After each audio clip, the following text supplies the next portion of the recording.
次帶大家搭免費巴士去馬灣玩，最特別嘅係連寵物都可以一齊上車啊！12隻恐龍去野餐，咦？今次唔係10幾隻毛孩去打卡先啱啊！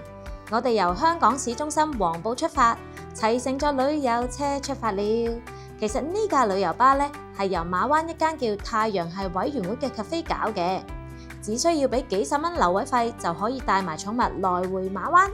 去到 cafe 嗌嘢食就可以抵消返，變相免費搭車啊！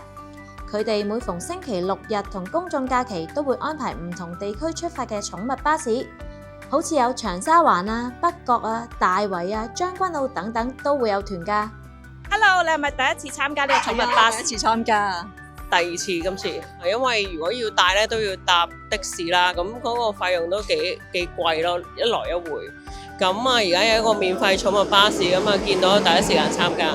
最期待我覺得即係平時好少同阿寶啦去到咁遠地方啦，同埋仲可以同咁多小朋友一齊，好開心咯。馬灣我自己就去過幾次，但係同阿寶咧就第一次，咁我諗住都周圍行下啊。Hello， 出發啦！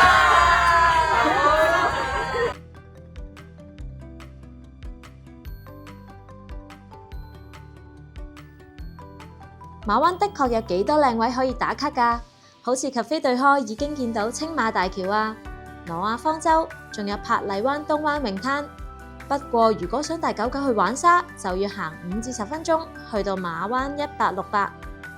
嗰度有啲淺灘可以俾狗狗落水，仲有一排排彩色屋仔、繽紛嘅藝術壁畫、巨型仙氣三心裝置、熊貓雕塑啊、天后古廟等影相嘅好地方。行完一輪係時候返去 cafe 嗌嘢食 redeem 留位費。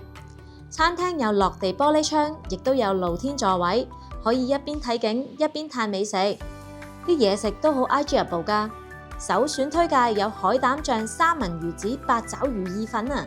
八爪魚大嚿厚身，但係唔韌，而且勁多三文魚子，鹹香海鮮味好正啊！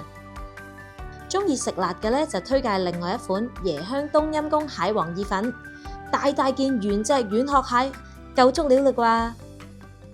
想食輕食多啲呢，就可以試下呢個雪糕蘋果批，夏天透心涼啊！至於飲品嘅選擇都有唔少，餐廳自製嘅馬灣可樂呢，飲落有啲似肉桂香嘅橙汁汽水，而呢款香蕉 latte 都幾特別，係充滿香蕉奶香嘅咖啡嚟㗎。面頭放埋一串即燒嘅焦糖香蕉，靚晒！呢度仲設計咗唔同活動俾各位寵主玩，例如幫你即影即印相，可以 DIY 埋相框添。仲有飾物工作坊，導師會教你幫毛孩取帽、印腳仔畫框，又可以整埋個鼻紋吊嘴，製成獨一無二嘅紀念頸鏈。其實馬灣仲有唔少活動係啱大家帶埋寵物嚟玩㗎，想知多啲介紹就入內文睇啦。